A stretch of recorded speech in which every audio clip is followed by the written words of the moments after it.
அனைவருக்கும் வணக்கம். உங்கள் வீட்டில் யாராவது மேசராசியா ஒரு 5 நிமிடம் ஒதுக்கி இத தெரிஞ்சுக்கங்க. அப்படி மேசராசியில் பிறந்தவர்களுக்கு இந்த வாரம் என்ன மாதிரியான நன்மைகள் எல்லாம் ஏற்பட இருக்கு, கிரக நிலைகளின் ரீதியாக அமையிருக்கும் சாதகங்கள் என்ன, பாதகங்கள் என்ன, மேலும் என்ன மாதிரியான முன்னேற்றங்கள் எல்லாம் உங்களுடைய வாழ்வில் ஏற்பட இருக்கு என்பது குறித்தான முழுமையான பதிவை தான் பார்க்க போகிறோம். மொத்தத்துல மேசராசினியர்களுக்கு இந்த வாரம் அதிர்ஷ்டம் ராசியாக உங்களுடைய மேசராசி அமைகிறதுங்க. இது 200% உறுதி. அப்படி உங்களுடைய ராசிக்கு என்ன மாதிரியான நன்மைகள் எல்லாம் ஏற்பட இருக்கு என்று பார்க்கும்போது, இக்காலகட்ட கிரக நிலைகளை ஆராய்ந்து பார்க்கும்போது ராசிநாதனான செவ்வாய் லாபஸ்தானத்தில் சஞ்சரிக்கிறார். எனவே பொருளாதாரத்தை பொறுத்தவரை இதுவரை இருந்த ஏற்ற இறக்க நிலை மாறுங்க. வருமானம் அதிகரிப்பதற்கு வழிபிறக்கக்கூடிய ஒரு தருணமா அமைகிறது. மேலும் சகாயஸ்தான புதனும் லாபஸ்தானத்தில் சஞ்சரிப்பதால் நீங்கள் முயற்சித்த காரியங்கள்ல நிச்சயம் வெற்றி கிடைக்குங்க. முன்னேற்ற பாதையில் அடியெடுத்து வைக்கக்கூடிய ஒரு தருணமா தான் இக்காலகட்டம் அமைகிறது. 7.5 சனியினுடைய விரயச்சனியினுடைய ஆதிக்கம் தொடர்கிறது. எனவே விரயங்கள் ஏற்படதாங்க செய்யும் என்றாலும் சுப விரயங்களாக மாற்றிக்கொள்வது மிக மிக நல்லது. குறிப்பா இடம் பூமி வாங்கும் முயற்சி கை கூட இருக்குதுங்க. இல்லத்தில் மங்கள ஓசை கேட்கும். அதாவது திருமண சம்பந்தமான முயற்சிகளை மேற்கொண்டு வரும் மேசராசினியர்களுக்கு அந்த முயற்சிகள்ல ஏற்பட்டு வந்த தடைகள் தாமதங்கள் விலகி சிறு முயற்சியிலேயே நல்ல ஒரு முன்னேற்றம் ஏற்பட இருக்குதுங்க. இருந்தாலும் கூட உங்களுடைய ராசிக்கு விரயஸ்தான சனி பகவான் இருப்பதால் வரனை பற்றி தீர விசாரிப்பது என்பது உங்களுடைய எதிர்கால வாழ்க்கைக்கு மிக மிக அவசியம். அதே போல் சுக்கிரனை பொறுத்தவரைக்கும் உங்களுடைய ஜென்ம ராசியில் சஞ்சரிக்கிறாருங்க. அதாவது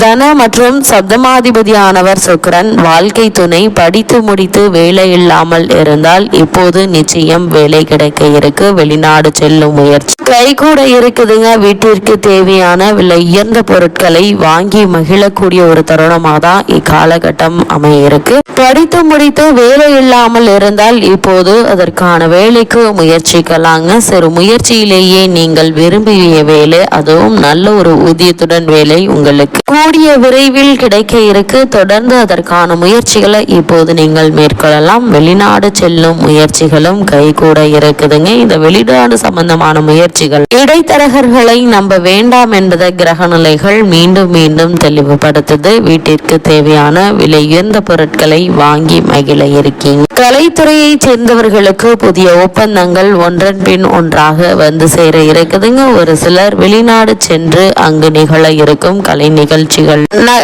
கலந்து கொள்ளக்கூடிய வாய்ப்பு கிடைக்க இருக்கு. இதனால் வருமானமும் உயர இருக்குதுங்க. மக்களிடையே செல்வாக்கும் மரியாதையும் உயர இருக்கு. அதே போல கண்ணியம் மிக்க நண்பர்களின் மூலம் எண்ணிய காரியங்கள் நிறைவேறுங்க. உத்தியோகத்தில் உயர் அதிகாரிகள் உங்களுடைய கோரிக்கைகளை நிச்சயம் நிறைவேற்ற முன்வரக்கூடிய ஒரு தருணமாக தான் இக்காலகட்டம் அமையிருக்கு என்பதை கிரக நிலைகள் மீண்டும் மீண்டும் தெளிவுபடுத்துது. அதே போல் மேசராசினியர்களை பொறுத்தவரை உங்கள் ராசிநாதனான செவ்வாய் விரயஸ்தானத்தில் சஞ்சரிக்கும் போது வரவை விட செலவுகள் என்பது சற்று அதிகமாக இருக்குங்க. இந்த செலவு சுப செலவுகளாக மாற்றிக்கொள்வது உங்கள் கையில தாங்க இருக்கு. இந்த சுப செலவுகளை பொறுத்த வரைக்கும் பிள்ளைகளுடைய திருமணம், அவர்களுடைய வேலை அல்லது படிப்பு சம்பந்தமான முயற்சிகளை நீங்கள் மேற்கொள்ளும் போது அந்த விரயம் சுப விரயமாக மாறிக்கொள்ளும். அதே போல ஆடை ஆபரண சேர்க்கை, இடம் வாங்குவது, மனை வாங்குவது, வாங்கிய மனையில் வீடு கட்டுவது சம்பந்தமான முயற்சிகளையும் இப்போது நீங்கள் தாராளமாக முயற்சிக்கலாம். நல்ல ஒரு முன்னேற்றம் நிச்சயம் உண்டு.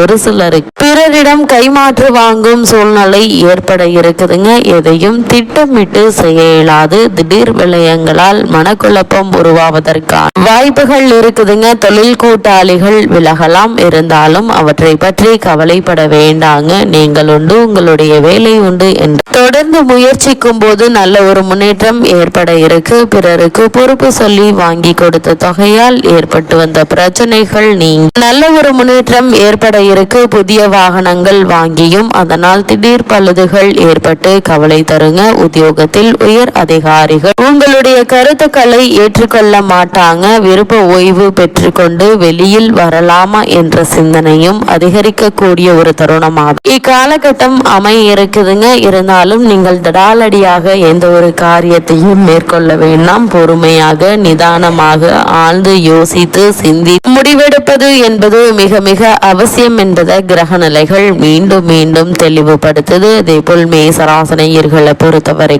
உங்களுடைய ராசிக்கு 3, 6 ஆகிய இடங்களுக்கு அதிபதியானவர் புதன், 6க்கு அதிபதியானவர் 12ஆம் இடத்தில் நீச்சம் பெறுவது என்பது யோகம் என்று தாங்க சொல்ல வேண்டும். கெட்டவன் கெட்டிடில் கிட்டிடும் ராஜ யோகம் என்பதற்கேற்ப சில நல்ல காரியங்களும் இப்போ நடைபெற இருக்குதுங்க. குறிப்பா உத்தியோகத்தில் நீங்கள் இதுவரை அடையாத இலக்கை இப்போது அடையும் வாய்ப்பு உண்டு. கேட்ட சலுகைகள் நிச்சயம் உங்களுக்கு கிடைக்க இருக்குது. வழக்குகள் இருந்துச்சு, அதாவது பூர்வீக சொத்து சம்பந்தமாகவோ வாழ்க்கை ரீதியாகவோ என்ன மாதிரியான வழக்குகள் இருந்துச்சு அப்படின்னா அந்த வழக்குகள்ல சாதகமான முடிவை இப்போது நீங்கள் தாராளமாக எதிர்பார்க்கலாம். உடன்பிறப்புகள் உங்களுக்கு உறுதுணையாக இருப்பாங்க. புதிய முயற்சிகள்ல நிச்சயம் வெற்றி கிடைக்கும் என்பதை கிரகங்களுடைய சஞ்சார நிலைகள் தெளிவாகவும் உறுதியாகவும் எடுத்துக்காட்டுது. மேசராசனையர்களை பொறுத்த வரைக்கும் தற்போது குரு பகவானும் வக்ர நிவர்த்தி பெற்று பலம் பெற்று சஞ்சரிக்கிறார். உங்களுடைய ராசிக்கு 9, 12 ஆகிய இடங்களுக்கு அதிபதியானவர் குரு.